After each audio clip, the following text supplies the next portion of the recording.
consistent. No. We're inconsistently consistent. It's a Aye. form of consistency. It's a pure heavy. It's a heavy loophole in it. Just got a big spit bubble out there, man, because it's that excited. A bi-weekly podcast. That's what you could call it. Well, last Friday, I fucked it up because I was out. And then midweek ones are just up. Mate, see with the week I've had, it would have been impossible, man. I've had the worst week in the world, man. Okay, get my wee seat, my pillow on that. Do I talk about it? No, you get a big. What's the thing called? Is it a chaise long? I can't remember. Chaise long. It's a chaise long. So it is. Like get me one of them. Get you a big chair, so like one of the big leather one that's all studied in that. Get a wee chair so I look bigger sitting in it. Aye, like one of these, like a wee range chair. You can sit dead high. Well, just wee Aurora, wee baby, she was in hospital again for 2-3 days there, man. Turns out she's got the flu. All right. The actual flu. But before that, she had some sort of chest infection. There was bloods, X-rays, swabs. Try to catch. Have you ever tried to catch a baby's pee to get a urine sample? No. Can I say that? Oh, no. You're that. But Paul had to try. And she didn't do it. So that's been my week. Squeeze the nappy. Get a big drop. No. I don't know. I didn't do it, mate. So I don't think it came to that. It didn't come to like we need to pee. But it was a ridiculous request, an absolute ridiculous request. But we're all up the road now, and we're all okay. Well, just on the mend, but Emerson got heavy no well and all, run a temperature like 40 for a couple of days there. I know, mate, heavy roasting, man.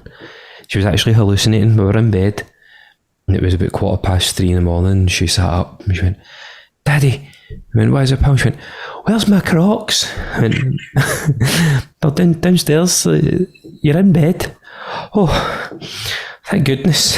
Back to sleep. Everybody else is I'm getting freaked out, man. So it's been my week. They wouldn't be able to do that this week anyway. So not on the men, but maybe drinking wine, red wine, mate. Jam Red Roux. I didn't have any cold beers, so they're in the freezer now. Perfect time, mate. If you didn't have any cold beers, you should have been on to beer52.com. 3 case of beers. It's brought to you by so it's cherry and coconut stout. Doesn't taste anything like cherry or coconut, just tastes like stout. Oh no. But see, that just doesn't appeal to me, man. Some of the stouts are nice, but I just find some of them are quite dear. A stout is quite a dear purchase. Aye. But I'd like to be that guy that can try them before I buy them.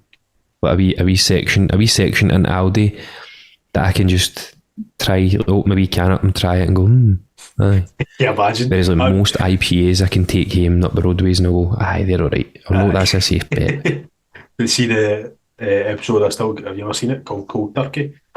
Still game.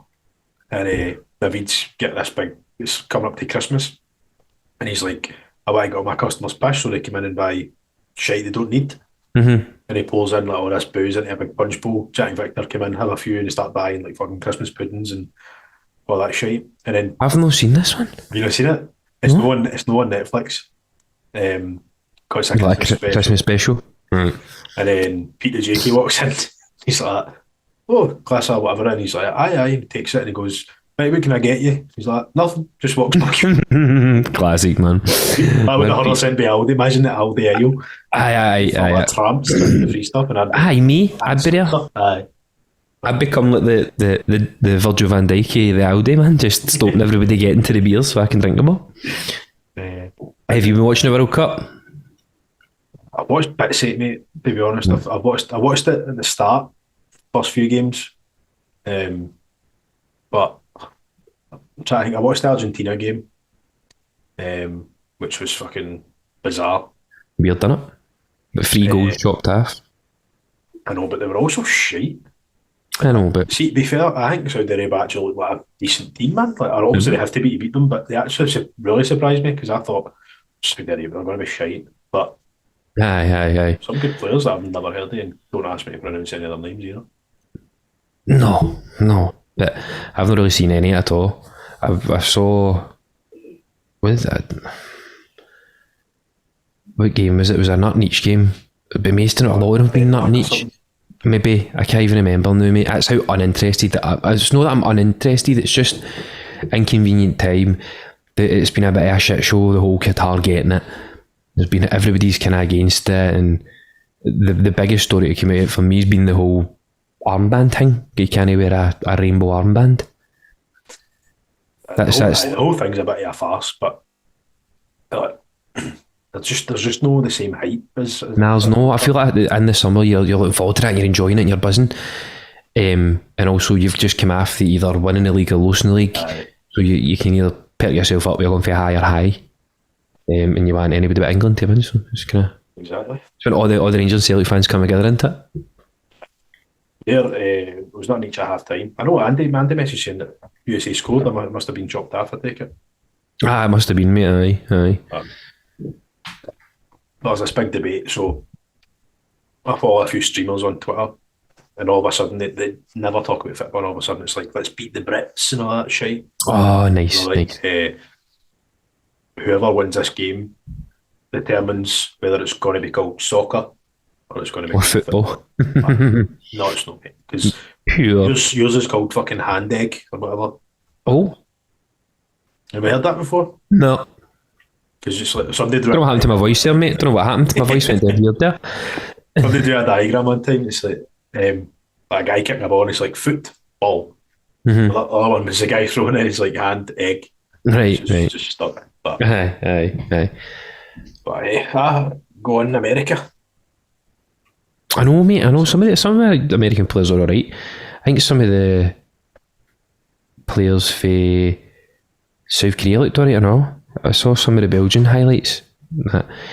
See, Mad Son's get the Zorro mask on.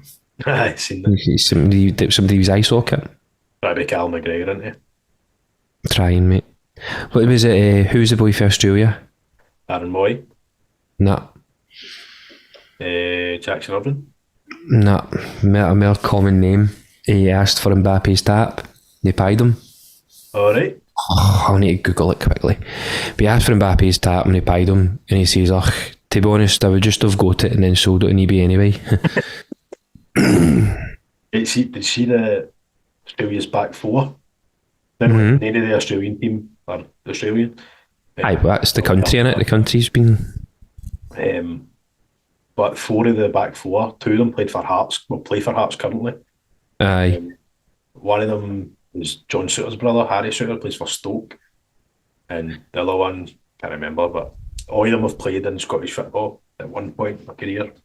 Is it 6 of them or something like that? I was just funny, it was the whole back four coming up against Mbappe, Griezmann and Giroud. Aye. They can't defend against, like, I'm trying to think of a Dundee striker or something. Well, most people can defend against him. I can't find it. A lot of shit anyway. Funny joke. Good LOL. Aye. So after the first round, rounds have been played, you get a standout. I know you've not really watched much, but I've not really seen much yet. I would assume just purely because I was there at my mum's the other day. They'll talk about Brazil. Partly pure scooshed it. They weren't great the first half, but the second half apparently they were red hot. And I've not even seen the goal, like the overheater. Was that crack? Have you seen the picture of the boy's face who's broke like his full fourth? Oh, he's split his jaw and all that. Is it not? It says broke his jaw, but it goes like for here all the way down. But I don't know if it's just somebody's ripped it and that's not the real. I think I don't know, but it broke his face pretty much, isn't it? It's no unique. He broke his face, not his jaw. You break your jaw, it's for kind of for here down, but that thing's for it's way higher than it needs to be. Again, this is me on the hunt for it, trying to find it. I can't remember the team now, but it was a game. Hey, look, can you see it? Games. Aye. Oh my God. That's half his face. That's no. It's a skull fracture as opposed to a jaw. There was another game. I can't remember who it was. and the goalkeeper took a right Sorian. Did you see that? No. No. It's one of the first games, right? So the goalkeeper comes out, touches a ball away, and then goes into his defender, smashes his face against the defender. And then I'm not joking. The game there was 14 minutes of a stoppage time added on the first half, right? No, really? Mate, what about stoppage time full stop in this tournament? I know. Wild, isn't it? This boy had, so about 10 minutes he was lying in the flare, right? And he can't, he's like his eyes are all over the place and all that. Mm-hmm. And one of the players walks up to him and he's just like, starts like throwing water in his face, and he's like, his nose is about out to here, pure ballooned, blood everywhere. And then he plays on, and he's taking a goal kick and all that, and he's like pure wobbling. And then he What, in the World Cup? He's In the stretched World off. Aye. Oh my God, 2 man. minutes later, he goes down and gets stretched off. You're like, aye, everybody. There's supposed to be protection for players if they're Aye. What's that thing called with the brain matter and all that? I don't know. CTE? Is that what it is? Oh no, that's what you term damages or concussion, isn't it? Aye. So they can't diagnose, because I was listening to Steve-O on Joe Rogan, they were talking about this, but Steve-O was saying, well, they can't find out to your deed, but Joe Rogan was like, no, I think they can check now whilst like you're still alive, because they check the brain matter, right. And they look for kind of silvery, I don't know, a certain colour of brain matter means that you had that thing, so they can apparently check for it now.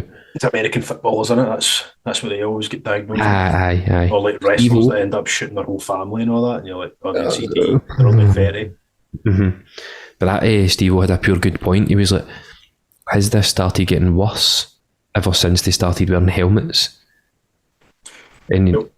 on you go. Ryan was telling me about this. Obviously, he plays American football. Goo. Was talking about the helmets, and he's like, helmets are there to protect you. He said your mouth guard is a better protection than your helmet, because it stops the shaking movement because everything's there. Because obviously your teeth are part of your fucking structure.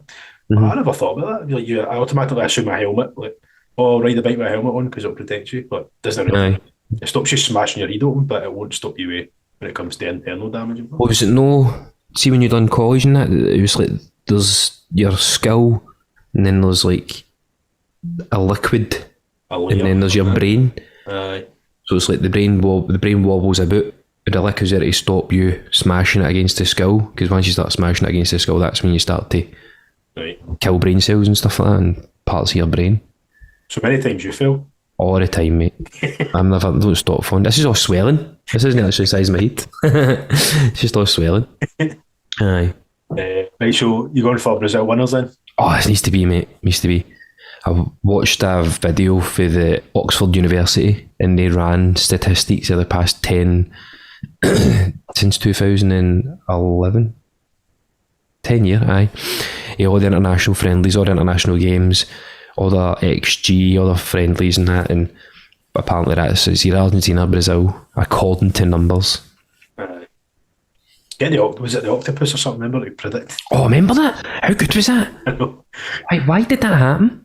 Who goes? What World Cup is that? South Africa or something? Imagine sitting, right, you're sitting in this big meeting with the BBC, 50 executives, like, right, we need something. What can we get? Right, we'll run stats and data and maybe do simulations. Say, nah, shit, it's boring, that's rubbish. Right, what else could we do? Oh, I've heard about this octopus.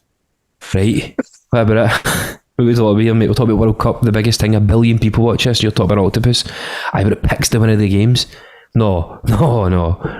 Aye, but no, it does, honestly, it does.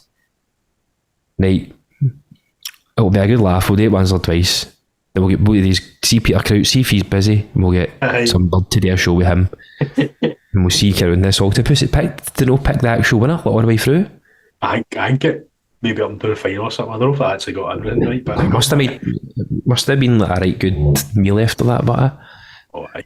Pure intelligence. Well, aye, the octopus, that's class, man. What an idiot thing to do. Don't do that anymore. I need to get them back. I'm going for Japan, man. You think Japan will win? I don't think they'll win, but I want them to win. Maida played. I know, I see. Kygo, he's not going. There's Rio, Hatai. Just goes to show who the good players are. It's funny though, because out of all the Japanese players that say, well, Ideguchi's not played, so between Kyogo, Rio, Hatai and Maeda's at the bottom of that list for every Celtic fan. I'm a Celtic fan, but not for I know. No, that's what I mean. But I just wonder what they see that. I think the Japanese managers obviously thought, right, we're going to be pressing a lot. Mm-hmm. Let's get the fast, fit guy in. Aye. There's a YouTube channel called Tifo, and they done a 9-minute review of the Germany game. So that's I know a bit about this game. So in the first half, they showed how they lined up, and then I think he made 3 subs, and what he done was his forward players he put one in front of Gundogan between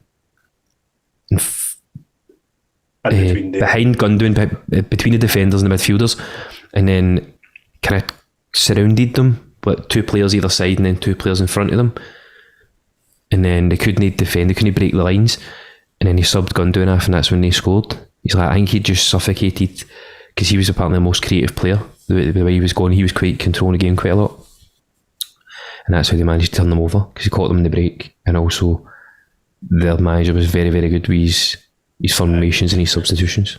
Tony, I think you said before you've maybe watched them, but I'd love to watch series like breakdowns of managers when they've got a famous result somewhere, and they're doing the tactics and all that. Because see, when I watch a game, I'm like, oh, fucking take him off. But the manager will do something different, and then something works. You're like, I just wonder. I don't think like that, obviously. I'm not a coach, but it'd be amazing to be that analytical with football in it, just to know, right, if we do this is going to happen. Straight away. That Tifo thing was really interesting about Germany, because I didn't for 1 minute think Germany would be after Japan. I know Germany are the team they used to be, but nearly spilled that out of the table, man. For anybody listening, Kenny's not doing a pish. That's me. Under the table. Have you know who Ari Shafir is? Who? Ari Shafir. Ari Shafir? Shafir. He's the comedian. The stand-up comedian? Aye. So his thing, have you heard him on Joe Rogan a lot? See when they did a Sober October podcast and all that? His thing that he won't go to the toilet, he just pisses in a bottle while they're all sitting there. Aye. What the fuck is that? Did they not find a whiskey bottle or something that he'd peed in outside the studio? Oh, I don't know. And he contacted me after the podcast, like, Ari, what are you doing? And he's like, I don't know where the toilet is. He's like, I've built this studio for the ground up. The toilet's right beside the podcast studio. He's like, because that was one of the things. Because he checked the CCTV, that's what it was. That's it, mate. He's got cameras in his corridors. I'll get a video of you pissing in a fucking whiskey bottle. Aye. Because see, just before we come on, I said I need to go to the toilet, and I was saying Joe Rogan's bladder must be like steel, because he just never goes to the toilet. A lot of times he's been with the Sober October ones if it's been like 4 or 5 hours. But really? But he said it. He's like, I'm really sorry, but I need to go pee. Like, I've been trying to hold it. He's been holding it for like 2 hours. He's like, I just need to go. Aye. But I suppose because you don't really, like, he doesn't know how long, like, we'll kind of gauge roughly between like an hour and whatever. Aye. And then we'll get to that point and we'll stop. But because his are so, with it, like the guests and all that are obviously quite interesting, so we'll be asking everything. Aye, but Jink he brushes up on his knowledge. Jink he's like learning a wee bit about the person, because he never seems lost. He never seems out his depth for a conversation. He always seems quite in control and quite at least basic knowledge. He spoke about it before, saying like when he gets a guest confirmed, like he'll reach out to people people email him loads of, like, pardon me, sorry. So he's got a big inbox full of people wanting to go on. So then he'll look through people, and then they've obviously detailed if they've written a book. So you'll go and buy the book and then read it and be like, that was really interesting. So it's fresh. Right. So I don't think he actively like looks into them probably, but he probably knows what they do, some of their stuff, if they're an actor or a writer or a musician or whatever, or a comedian. Right? Comedians are easy for him, but he just chats. He knows them all, doesn't he? Just like that prick. I know. Make it a studio, maybe. 2 studios, so we can do it like yes still. It's hard enough trying to arrange it through Zoom. Imagine trying to be in the same room as each other. Oh, be brutal, man. Once a year. Just go back to normal, I suppose, wouldn't it? It wouldn't be any different. We just have a fancy studio that we need to pay for every month. Speaking about studios, big announcement for Arcade State, the band. What? Like Scott's left. I didn't know they had announced that yet. Aye. I know, definitely I did, because it was on Twitter or on Facebook or something. Was it? Aye. It's a shame, innit? This must be his last gig of the night then. Oh, have they got a gig tonight, is this a... They're playing St Luke's tonight. Oh, I love St Luke's, I know. I've never been. Mate. I have been. I went to the toilet in there once. I was at Bill's tool store. Had to go and pee. Ran in and peed and thought, this looks really nice in here. You're such a da man. Bill's tool store, man. Up at Bill's, picking up a couple of bubbles for spirit levels. Need the toilet. That'd be... Just went in, pissed right in the flare, didn't go to the toilet. But it looks really, really nice. Really nice. I've never been in the actual... what do you call it? Like venue bit. Whether on the back. All right, I thought it was all just. It was all. I think it's linked. They've got a venue room. What would you call that? A venue. A venue. Really? Maybe it probably must be another thing for it, but anyway. So that'll be his last gig of the night then. The bar and the restaurant next door. I've only ever been in the bar. Nah. It's lovely, man. Aye, Big Scott. What a guy, yeah. He's a pure cool guy. Anyway, man. He's such a cool guy, isn't he? Best up, big man. Aye, he was a really cool guy. Remember we went to the studio that time? And Jordan that fucked off for lunch. And I was like, pure, can I get your guitar? No. Pure. He's like, what do you know? I was like, pure on the spot. I'm like, he's like, do you know Wonderwall? Because everybody knows Wonderwall. Everybody, aye. First thing he would learn the guitar. Aye, and he was watching me, right? So I play it the way I was playing it. He was watching what chords I was playing and then matching with the keys just instantly, and then started singing. I'm like, you're so talented, man. So talented, mate. Just the ability to. I think the way him, Kieran, and Jordan. Obviously, Kieran will write the songs and kind of feel it out a wee bit, and I think him and Scott would feel it a wee bit, and then Jordan would just listen, and then Jordan would just start drumming away, mate. It was just magic that like, people were able to know do you're that. talented, innit? Aye. It's just you just need to get that one break, don't you? Because there's that much music out there. There's that much noise. I know. Trying to bust onto a scene is so difficult. See live, I know. Obviously, the first time I went to see them, SWG3, it's fucking brilliant, man. Me and Ferry were just stunning the whole time, like just basking in it. The glory days. Ferry's like fucking, because obviously they used to be a band, didn't they? Aye. Ferry, Tam, and Jordan. I was like, do you miss it? And he's like, much rather be on this side of the stage. I can imagine if you don't do it every 2 or 3 weeks, you'd be pure pregnant all the time before you go up, man. Like we were sitting just talking away before we hit record, and I was like, right, Mon, and you went, and I went, oh no, because it's like riding a bike. You need to get back in it again, don't you? But aye, no, best luck to Scott, and they'll be playing their. I don't imagine they'll be playing there now, but they'll be playing soon. So aye. You coming to their gig in March? What is it? They're playing King Tut's. King Tut's. Ah, come on. What are you doing this weekend? Chilling. Child Free tomorrow night. Oh. Me and Sammy are going to see Darren Connell. Oh, nice. Aye. What a legend, man. Is that how you wrote that? Weekend plans, right? I was like, you wrote weekend plans? I'll just ask because you must be wanting me to ask him. I missed that out. I was like, what are you doing this weekend? Because I'm going to Darren Connell. Aye. But he's playing in Oranmore, so child free. Oh, I love it, man. Go there. Where would it be in Oranmore?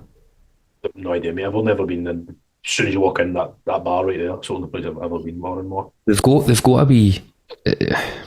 They're dancing. The dancing is just down below it. See on the outside or see where the entrance is to Oranmore. See if you keep walking up onto kind of Byles Road, you take a right and you go along and you go downstairs. You kind of double back yourself and go downstairs. All right. That's where their dancing is, but I don't know where their kind of venue music is. Right. I wonder. Did you slide into his DMs? Aye. Mate, messed him on Twitter the other day because Sammy pure loves him, right? And I was like, I look like the pure best guy ever. See if I can try and get him. Oh, aye. See if he steals your bird. Aye, great. Well, makes it happy, doesn't it? Said, no, fuck off, Dan. But I mentioned him on Twitter. I was like, oh, mate, come here. Because he put up a thing on TikTok with it saying, playing my last gig of my Scottish tour and on and more, Saturday night, blah, blah, blah. I messaged him, I was like, oh, mate, I'm coming live. First time I've ever seen you live. Bring my missus, she loves you. And he takes his picture back saying, oh, I really appreciate it, mate. Thanks very much. Wah, wah, wah, wah, wah. Nice. He said he actually phoned me after we done a podcast with him, said didn't he like you? Oh, did he?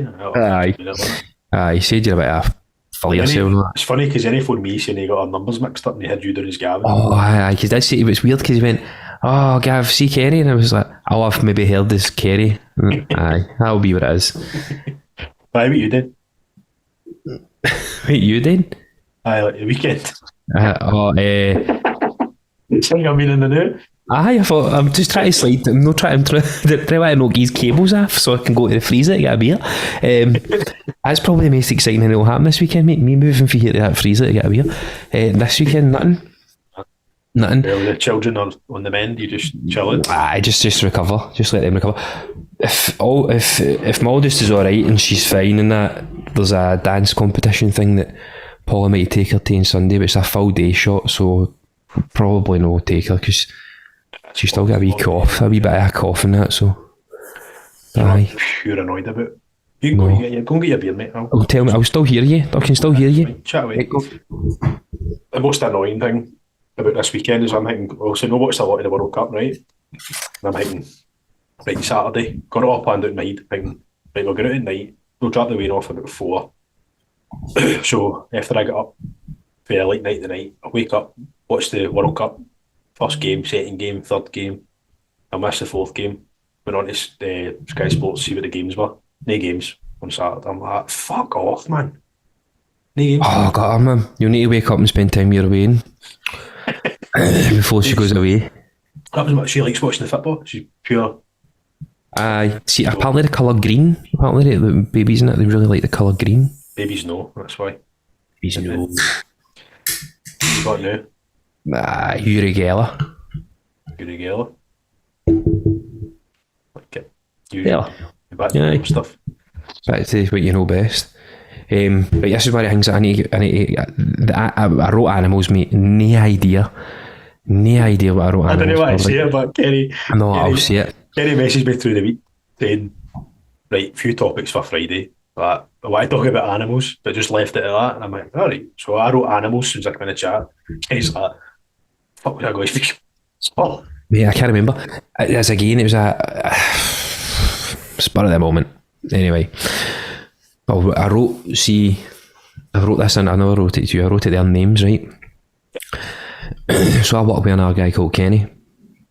But see when you're growing up, or see like 20 years ago, there used to be these things that would be like, oh, when you're on holiday, always on holiday, there'd be an initial, and it'd be like behind it would say, oh, Gavin, lovely, gentle, caring human being, always good at keeping a secret. So, do you think your name has anything to do with how your personality pans out?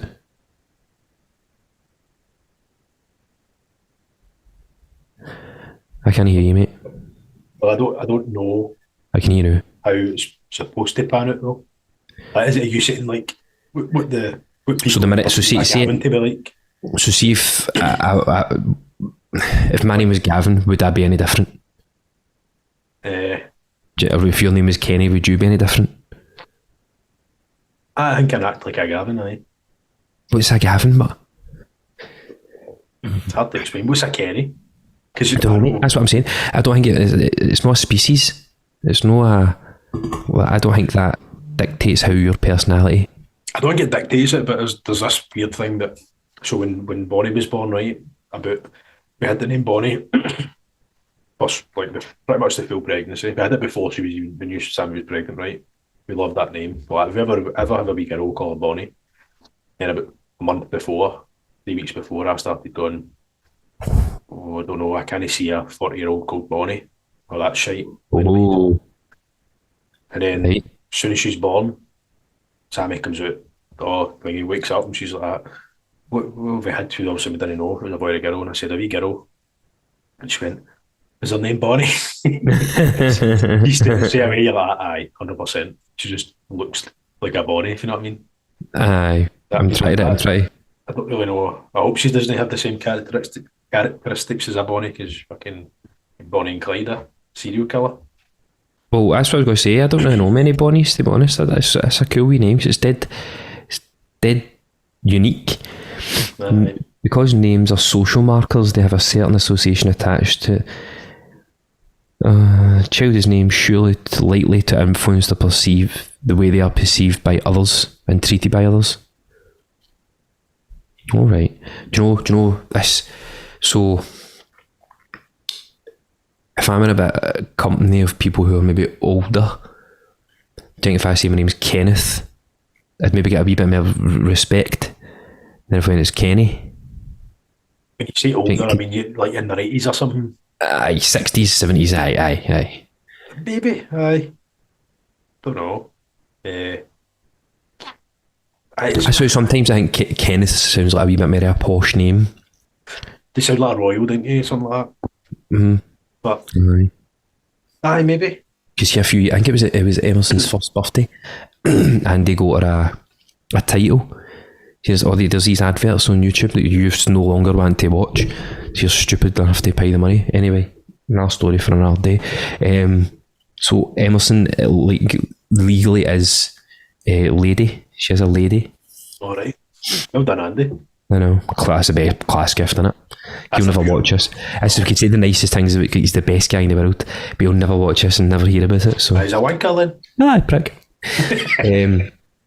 Speaking of pricks, how Gio? Bravo. Thanks, mate. Gio sacked ya. Jink, if you were interviewing Gio at the start of the job, middle of the job, and end of the job, he'll just be just the same. Disappointing, you know. Not to them. Not too happy. But it's football. Mate, I told it, man. Fuck it. I think it's his personality. Like, I don't think that it just doesn't cut it for me as a manager. I think you need something about you. I mean, like Steven Gerrard, right? No managerial experience at a professional level. But apparently, it gets respect because he's got that presence about him. His playing career, I know, had a lot to answer for. Like, and him as a captain, you could see how it all came across and how it transitions. But down at Villa, it didn't really do him much. And then near the end, his Rangers career didn't do him too much. But I know what you mean. I get what you're saying, like that personality, that presence among people. But I bet even now, Sir Alex walks in a room and everybody's just like... 100%, aye. And I know this is no comparison, obviously, because it's only amateur level, but see, even at my level, playing football, like, I had managers that were just like that, like, right, boys, we just need to go out and do this, and everybody's like, all right, just go out and you get pumped 5-0. Mm-hmm. And then we had probably the best manager, or one of the best managers we've had, a guy called Ramey, having his assistant, Stuart. Shug, guy. We had this system, right, and he was proper tactical. And it involved a lot of running I was a wing back, right? So he played a 5 at the back. Pretty much. Before it was popular? No, definitely popular this time. I think he copied that off somebody, but I'll give him his due. But see having that structure, and see if I knew that, because sometimes what I'm trying to get is if that manager was saying you need to run back and track that man, it was I'm like, I ain't bother. But if I turned around and he might be too far away from me, I'm like, he's away anyway. Whereas see with Ramey, I was like, see if I turned around and somebody was fucking getting away from me, I would bust a gut to get there. Aye. And it makes a difference. And the record was brilliant. But so can you imagine at a professional level what that would? You've got to show a bit of passion or a bit of belief. So Ramey believed in that system of how he's playing football. Would they change it either? And that's how somebody like, if you watched the Open Goal thing, they're doing the documentary, the Open Goal Broomhill. There's a latest one that came out, and it was when Sion. If you watched it, you were talking about Ange. Aye, sort of heavy suffering. And you see him was cutting him, was like, you need a scrappy win. And he's like, maybe I do need a scrappy win, because the Broomhill were getting beat, get papped to the cup, beating the league gaff teams that Sai thought he should beat. And it was just, I think it was just as he was a kind of on the fence about maybe just going, right, fuck it, we need to get a scrappy win. And he had the interview with Was it when Ange was manager of the year? Or manager of the month or something? Aye. And he must have mentioned it to him just before they went on. And they touched on it. And he was like, listen, you can't always win in football. You need to, what can you do that's consistent? It's like your beliefs. You stick to what you believe in, and that's what he done. But he's so huffy, isn't he? So huffy. Just likes to win, mate. People, like, especially football people, like how many, like, even take, for example, even like Jordan Murray, right? I remember playing sevens with Jordan, and it's like, okay, because people are obsessed with doing things. Winning? No, he never done. He didn't do. He'd some right fit in him. It was like a big. But how would you? I had that in my head there. A big piston. He just had some rattle a shot, and he could always get a go. He worked back, but you need your beliefs. And see, he's like, right, this is what I believe in. This is what I need to do. I need to stick to it. And it managed to. Well, I don't know if they won their next few games, but I don't know what. I've not followed them much. But because I've heard Ange talk about this before, and he's like, you go through stages as a manager. But when he was starting out and stuff, he obviously had his system was probably a bit different to what it is now. But he believed that attacking. His dad installed this attacking football mentality in him when he was a player. He's like, his dad wanted to watch exciting football. That was their first interview, wasn't it, with him? Aye, but he's done a few. He's done a few Australian TV, and he talks about it as well, because they always go back to his dad and all his influence and all that on him. Obviously, being an immigrant for Greece and all that. And he said so. Like when he became a manager, that's the one thing that's not conceded is that his dad wanted to watch a team playing exciting football. So from then he's just, and it's funny, you could apply that to anything in life as well, not even football. If you've got the principles. Stick to them, and no matter what MD tells you, it'll work at some point. It'll click, and he's very successful. Do you think Jordan's like that because he just wants to win all the time? It's just that. That's what I guess. I'm not saying. He just wants to. You get people that are just obsessed with winning, and you can tell, like when you're playing football with certain people like Jordan. I just sprung to mind there because we were talking about Arcade State, but I remember Jordan sevens like. If it's sevens against all your pals, but so if huffy, fuck's sake. I mean, but you need that in teams though. 100%. He's aggressive. He's aggressive, mate. Did you get any of your Stellas with your Beer 52? No. No, none of that shite. Can't wait to speak to you next week. Just opened another one there. Oak aged vanilla and chocolate porter. You should try some of the overtones that they do stouts. I need to go down there. It's strong. It's a bit away in it, man. You can order online. Alright, they know that. So, 15% off when you order online. Plug. So it's covered up. Sponsor. Just on Gio getting the sack, so obviously Michael Beale, unless it's been announced and I've not seen it. I don't know that. I know. I'll double check. Pretty much. You get talk. The job, isn't he? Yes, mate. Do you think he's the right man for the job? I was listening to Gordon Dale talk about this on Super Scoreboard, and he kind of he'll need. So there's two parts to it. Like Michael Beale's worked with these players before. He was apparently the tactician behind Steven Gerrard, done all the training, all the drills. Apparently he's a very, very good coach. So breaking news: 28 minutes ago on Glasgow World, QPR boss Michael Beale granted permission to talk with Rangers. Alright, I'll be having then. But so you could take it in a positive sense if you're a Rangers fan for that, because he's worked with the players before and he might get good at them. But on the other hand, Steven Gerrard was the presence in the dressing room, and he was the sort of, what do you call it, like the iron fist tactician. Do Rangers bring Michael Beale in as manager? Steven Gerrard is director of football. But I don't know. I don't know if it's the right move purely because if they players can down tools and kind of get Gio out, Michael Beale comes in. No other players going to be there in 3-4 years.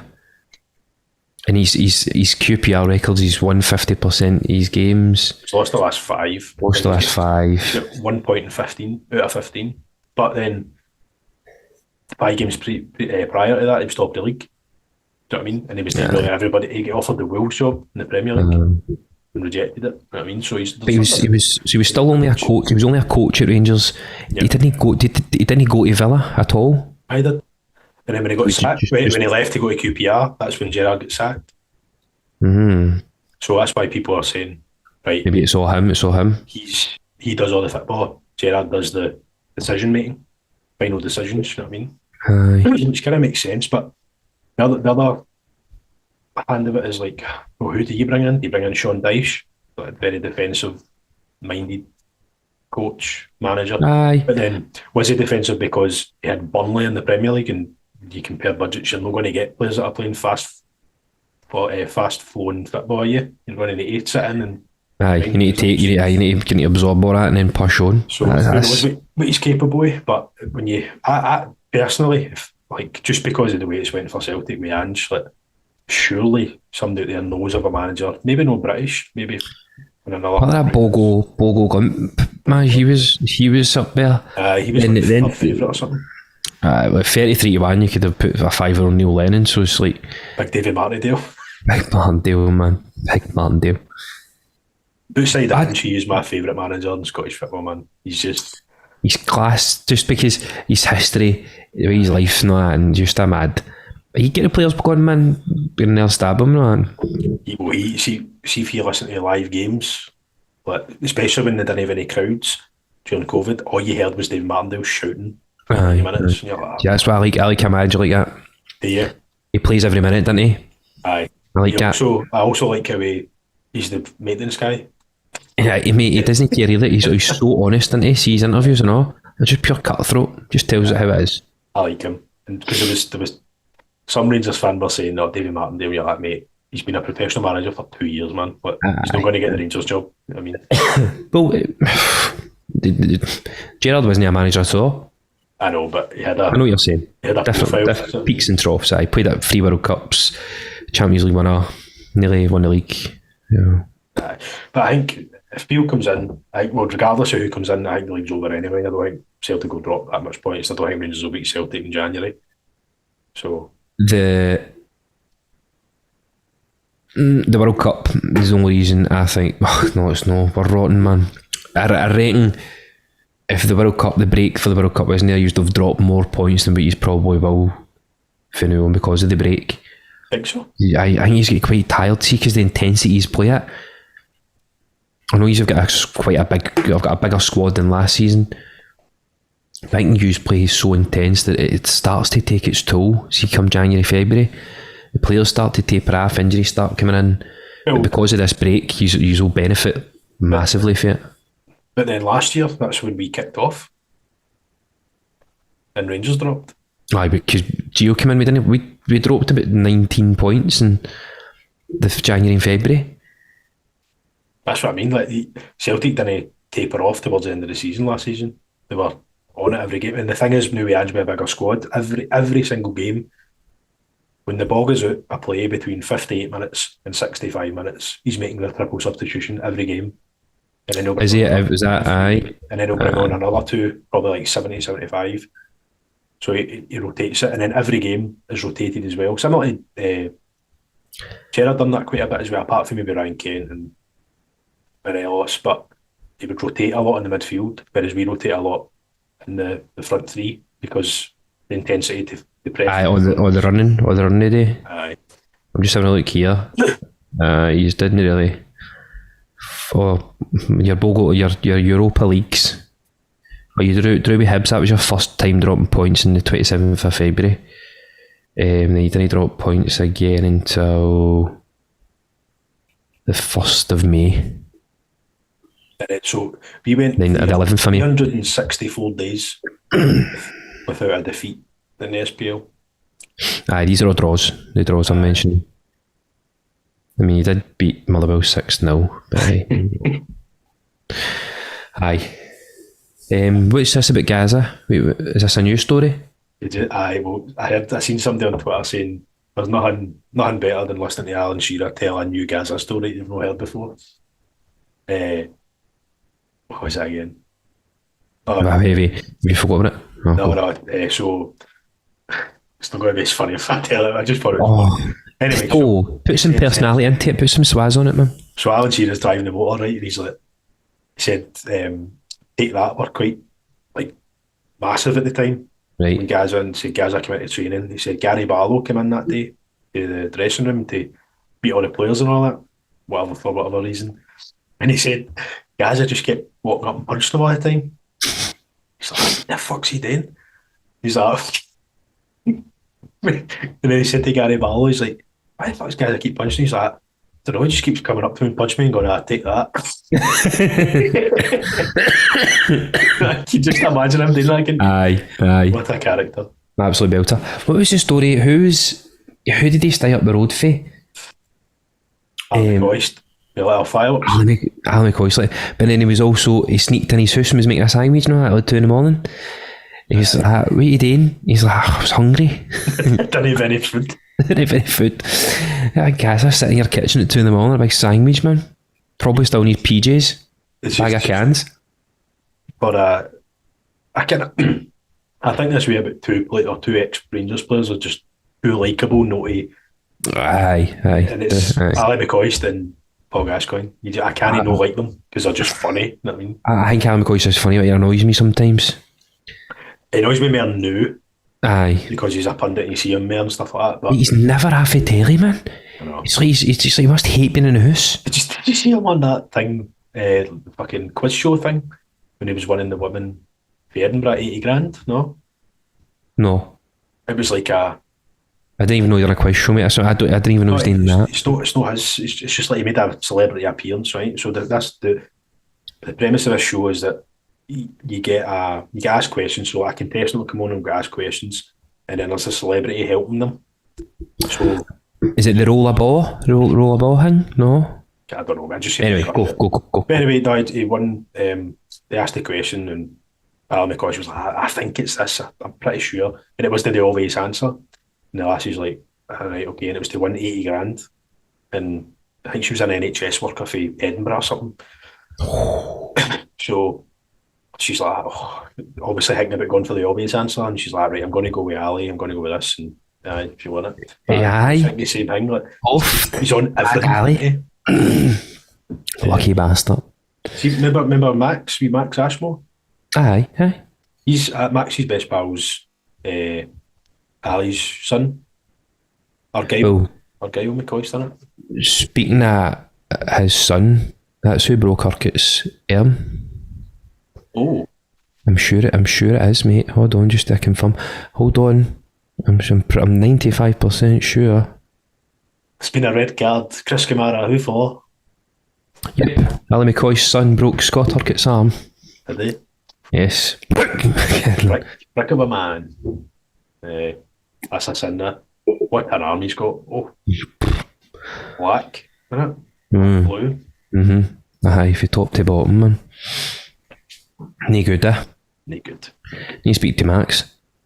I know. Because he was training with him at the start of the season, apparently. He was training with Yoka. Max was? No, Ali McCoy's son. Alright. Is that his name?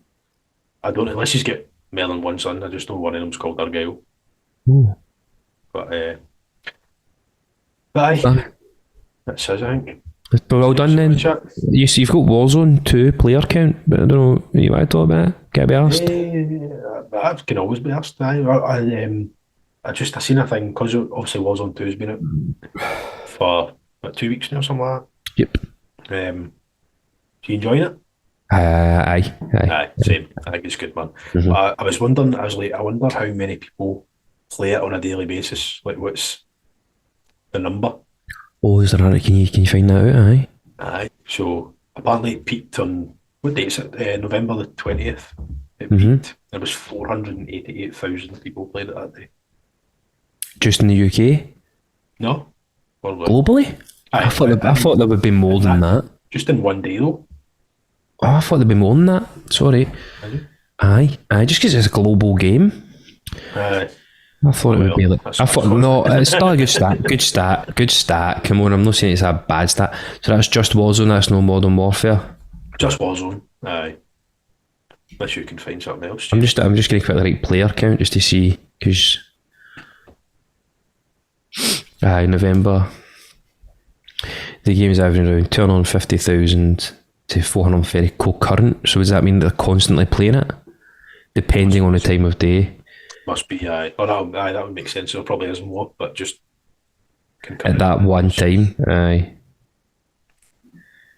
That's a lot. Oh wow! You can actually see how many players are online right now. So there's 262,143 players playing online right now. Well, that's because England games. Just about to finish, aye. Still not each. Is it? That's pure. Full time result, nothing each. Brilliant. Right, come on now, Percy. Big Jock's got a computer game to play. Off we go. So Thanks as always. Love yous and leave yous. You stay classy. San Diego, USA there. No, because they don't want to get copyright infringements. But next week's podcast, Kenny, I've got a works Christmas night out on the Friday. Oh, But you need to do it on the Saturday. We need to keep a.